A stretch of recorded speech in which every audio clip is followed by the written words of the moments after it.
अस्सलामुअलैकुम दोस्तों, मैं अब्दुल कलाम मोटिवेशनल स्पीकर और स्टार्टअप कोच। दोस्तों, आज के इस वीडियो में हम बात करेंगे कि 90% जो स्टार्टअप होते हैं, जो लोग नए नए कारोबार करते हैं, शुरू करते हैं, उनके बिजनेस, उनके कारोबार 1 साल के अंदर ही में बंद हो जाते हैं, क्लोज्ड हो जाते हैं। उसकी क्या रीजन है, क्या वजह है, तो इस वीडियो में हम ये डिस्कशन करेंगे और इसमें आप ये जानेंगे कि वो कौन से 10 कारण होते हैं जो आपको आपके बिजनेस में नहीं करने का, और अगर आप इनको पहले से ही जान लेते हैं तो आप अपना कारोबार, अपना स्टार्टअप शुरू करते हैं तो आपको नुकसान नहीं होना पड़ेगा, आपके बिजनेस को क्लोज नहीं करना पड़ेगा। तो चलिए दोस्तों, सबसे पहले हम बात करते हैं, नंबर 1 पर है नो कस्टमर बिफोर स्टार्ट। दोस्तों, ऐसा होता है कि हम लोग अपना बिजनेस शुरुआत कर देते हैं जबकि हमारे पास कोई भी कस्टमर नहीं होता, हमें कोई नहीं जानता होता है, और हम लोग क्या करते हैं, जानते ही हैं कि जब कंपनी खोलते हैं तो कंपनी खोलने के लिए आपको स्टाफ हायर करने होते हैं, आपको फैक्ट्री लगानी होती है और प्रोडक्ट तैयार करने होते हैं, एम्प्लॉय को हायर करना होता है, उन सारे लोग की सैलरी प्लस कंपनी के रजिस्ट्रेशन, बहुत सारी चीजें हैं, बहुत सारे एक्सपेंसेस होती है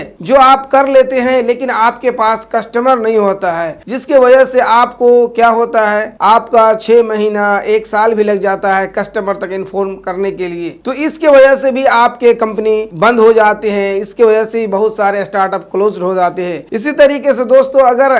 एक दूसरा शख्स वो है जिसने किसी कंपनी में काम किया हो और उसने सेल्समैन का काम किया हो और वो मार्केट में जाता है किसी सामान को बेचने के लिए, तो उसको पता होता है कि कस्टमर से कैसे बात की जाए और कस्टमर को कैसे अपने तरफ अट्रैक्ट की जाए। फॉर एग्जाम्पल, अगर आप किसी एसी का काम करते हैं तो आपको एसी का काम करते हैं तो हर घर में फिट करने के लिए आपको जाना होता है, तो आपको पता होता है कि उस एरिया में कितने लोग हैं और कितने कस्टमर हैं, मतलब एसी के। उसी तरीके से आपको पता होता है, अगर आप भी अगर एसी का काम करना चाहते हैं, अगर खोलना चाहते हैं तो आपको पहले मार्केटिंग करनी होगी। उस कंपनी में रहते हुए भी आप अपने कंपनी का भी मार्केटिंग कर सकते हैं, और कभी हो सकता है कि अगर आपने कंपनी खोला है तो आप अपने किसी दोस्त को या किसी अपने आदमी को लेकर के अपने साथ में ले जाकर के उसके साथ में थोड़ी ट्रेनिंग भी दे सकते हैं और कह सकते हैं कि ये हमारा आदमी है और ये हम सेम सर्विस प्रोवाइड कर दे रहे हैं। इस तरीके से आप मिसाल ले सकते हैं, जैसे वेजिटेबल का, सब्जी वगैरह का, कि आप घर घर जाते हैं तो आपकी पहले से ब्रांड बनी रहती है, और अगर आप खुद से ही कंपनी खोलते हैं तो बहुत ही जल्दी आपका बिजनेस ग्रोथ कर पाता है। इसी तरीके से दोस्तों, मैं कतर में रहता हूं और बहुत सारे लोग हैं जो मेरे पास काम किया, उन लोगों ने, और काम करके पूरा जब सीख लिया और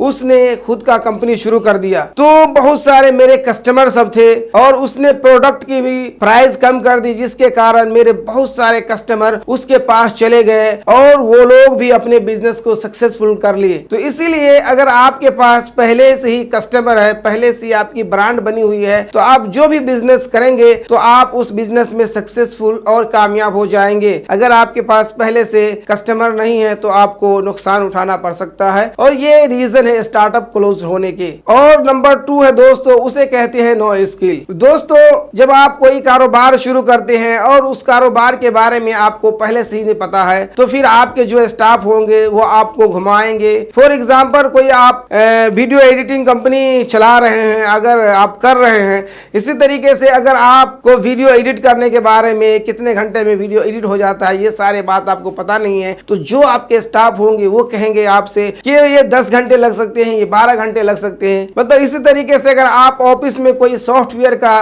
कंपनी खोले हुए हैं, किसी वेबसाइट को बनाने के बारे में आप नहीं जानते हैं, तो अगर आप उनसे कहें कि ये काम 1 दिन में हो सकता है, 2 दिन में हो सकता है, तो वो हो सकता है आपको बोले कि नहीं, ये काम तो 10 दिन लग जाएंगे, 15 दिन हो जाएंगे। इसीलिए अगर आपको जिस फील्ड में आपको काम मालूम है, एक्सपर्टीज है, उसी में करेंगे तो फिर आपको चीट नहीं कर पाएंगे, वो आपको धोखा नहीं दे पाएंगे। इसलिए हमेशा देखा जाता है कि आदमी वो बिजनेस शुरू कर देते हैं जिसके बारे में कोई नॉलेज नहीं होती, कोई एक्सपीरियंस नहीं होती है, जिसके कारण उसकी कंपनी 1 साल के अंदर में बंद करनी पड़ती है। इसी तरीके से दोस्तों है कि नो एक्सपीरियंस। नंबर 3 है कि ऐसा भी होता है कि हम लोग के पास ना तो स्किल होती है, दूसरा ना एक्सपीरियंस होता है। हम लोग किसी भी कंपनी में पहले काम नहीं किए होते हैं, जिसके कारण से कि किस तरीके से माल को बेचा जाए, किस तरीके से खरीदी जाए, कम प्राइस पे खरीदी जाए और हाई प्राइस पे बेची जाए, तो आपको कंपनी के बारे में, मार्केटिंग के बारे में पहले आपके पास किसी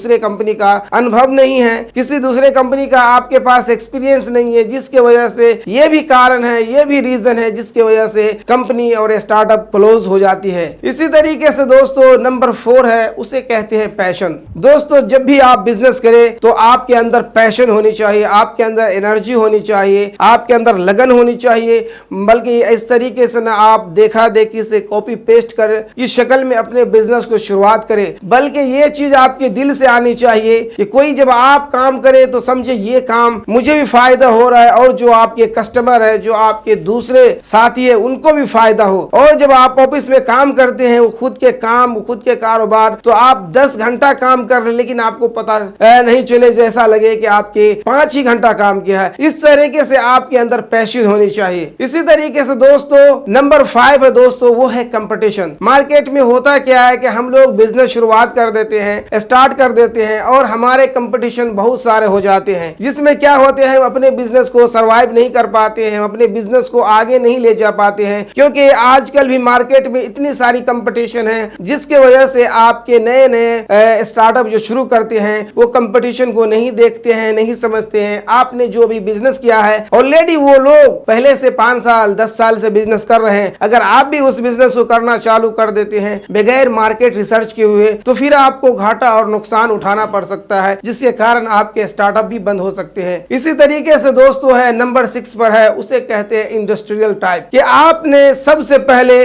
देखना है कि कौन से इंडस्ट्रीज में अभी मार्केट में चल रहा है, कौन सी ऐसी इंडस्ट्रीज है जिसको मैं करूं, क्योंकि बहुत सारे ऐसे भी लोग होते हैं जो ऐसी प्रोडक्ट को लॉन्च कर देते हैं, ऐसी सर्विस देना शुरू कर देते हैं जिसको उसके बारे में मालूम नहीं होती है, उसके बारे में जानकारी नहीं होती है। इसके वजह से भी वो कुछ ही दिनों में उसके स्टार्टअप को बंद करना पड़ता है। इसी तरीके से दोस्तों नंबर जो 8 है, उसे कहते हैं रॉन्ग टीम सिलेक्शन। मतलब ये होता है कि हम लोग जब कंपनी खोलते हैं तो कंपनी खोलने में क्या करते हैं, अपने दोस्त को, अपने भाई को, अपने फ्रेंड को हायर कर लेते हैं, और इसकी वजह से क्या होता है कि अगर आप कोई आईटी कंपनी खोले हुए हैं तो अगर आपको कंप्यूटर के बारे में, हार्डवेयर और सॉफ्टवेयर के बारे में पूरी जानकारी है, लेकिन आपको डिजिटल के बारे में जानकारी नहीं है, अगर आपको फेसबुक मार्केटिंग के बारे में जानकारी नहीं है, तो फिर आप ऐसे लोग को हायर कर लेते हैं जो आपके टीम मैनेजमेंट नहीं हो पाती है। यानी कि मैं कहना यह चाहता हूं कि आप जब कंपनी खोले हैं तो उसमें बहुत सारे लोग ऐसे भी होते हैं, अपने भाई को रख लेते हैं, अपने दोस्त को रख लेते हैं, अपने ही लोगों को रख लेते हैं, और उससे यह नुकसान होता है कि आप उसको प्रॉपरली डायरेक्शन नहीं देते और वो लोग भी अपने काम को सीरियस नहीं लेते हैं, जिसके कारण से आपको नुकसान होता है, जिसके कारण से आपको प्रॉफिट नहीं हो पाता है, और इसके वजह से आपको स्टार्टअप को नुकसान होता है और क्लोज करना पड़ता है। इसी तरीके से दोस्तों ऐसा भी होता है, नंबर जो 9 है उसे कहते हैं no cash to expend business. ऐसा भी होता है कि हमारे पास 10 लाख की बजट होती है या 12 लाख की बजट होती है, और हमारी मंथली एक्सपेंसेस जो है हर साल जो होता है कि हर महीने जो होता है 1 लाख रुपया खर्च करने का है हमारे पास कैपेसिटी, लेकिन कुछ महीने क्या करते हैं, हम 1.5 लाख खर्च कर देते हैं, 2 लाख खर्च कर देते हैं, और जो हमारा बजट तो था 1 साल का, लेकिन हम वो उसको 6 महीने के अंदर खलास कर देते हैं। इसके वजह से भी हमारे पास फंड न होने की वजह से भी क्या होता है, हमारी बिजनेस नहीं चल पाती है, हम उसको रन नहीं कर पाते हैं, क्योंकि आप जानते हैं कि आपने जो स्टार्टअप शुरू किया है उसको रन करने के लिए आपके पास कैश होनी चाहिए, क्योंकि आपको हर महीने ऑफिस के भाड़े देने होते हैं, हर महीने स्टाफ की सैलरी देनी होती है। अगर आपके पास कैश नहीं है तो फिर आप अपने स्टार्टअप को आगे लेकर नहीं चल सकते हैं। इसलिए बहुत सारे जो लोग होते हैं वो स्टार्टअप चालू करते हैं और उसको इसके बारे में पता नहीं होता है, और 6 महीना के अंदर में उसके जो पास कैश होते हैं वो सारे खत्म हो जाते हैं, जिसके बिना पे उसका स्टार्टअप बंद करना पड़ता है। इसी तरीके से नंबर 10 है दोस्तों, उसे कहते हैं नो फीडबैक। कि हम लोग जब कोई सर्विस देते हैं या कोई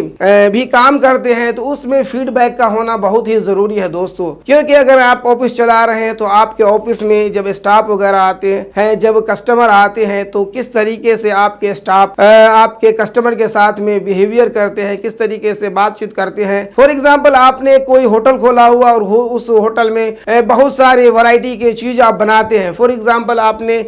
आपका जूस अगर कस्टमर को अच्छा नहीं लगता है तो आपको डायरेक्ट नहीं कह सकता है कि अच्छा नहीं लग सकता है। अगर वहीं पे आपने अगर आप स्टाफ के जरिए से अगर वहां पे भेजते हैं उसके पास के बताइए कि हमारे होटल में क्या क्या चीज की मतलब फीडबैक दीजिए, क्या अच्छा लगता है, ज्यादा अच्छा लगता है, क्या थोड़ा कम अच्छा लगता है। तो इस तरीके से अगर आप अपने कस्टमर से फीडबैक लेते रहेंगे तो इससे क्या फायदा होगा कि आप फिर उस पे इम्प्रूव करेंगे और इम्प्रूव करेंगे तो फिर आपकी सारी जो चीज है वो क्वालिटी बेहतर हो जाएगी और इससे आपके कस्टमर और ज्यादा होते रहेंगे। तो दोस्तों ये 10 कारण हैं कि जिनके वजह से अगर आपने अपने बिजनेस में इन चीजों को अपना लिया, इन सारी चीज को, तो आपका स्टार्टअप चल पाएगा। अगर इन सारी चीजों को आपने इग्नोर किया, इसको सही से नहीं समझा, तो आपके स्टार्टअप बंद हो जाते हैं और अक्सर जो है स्टार्टअप इन 10 चीजों की वजह से मार्केट में 1 साल से पहले स्टार्टअप बंद हो जाती है। तो दोस्तों आई होप के ये सारी बातें आपको अच्छी लगी होगी। आपने इस वीडियो को देखा, आपका बहुत बहुत शुक्रिया। और अभी तक आपने हमारे चैनल को सब्सक्राइब नहीं किया है तो सब्सक्राइब कर दे और बेल आइकन को भी दबा दे ताकि हमारी वीडियो की नोटिफिकेशन आपको मिलता रहे। मिलते हैं नेक्स्ट वीडियो में, तब तक के लिए अल्लाह हाफिज।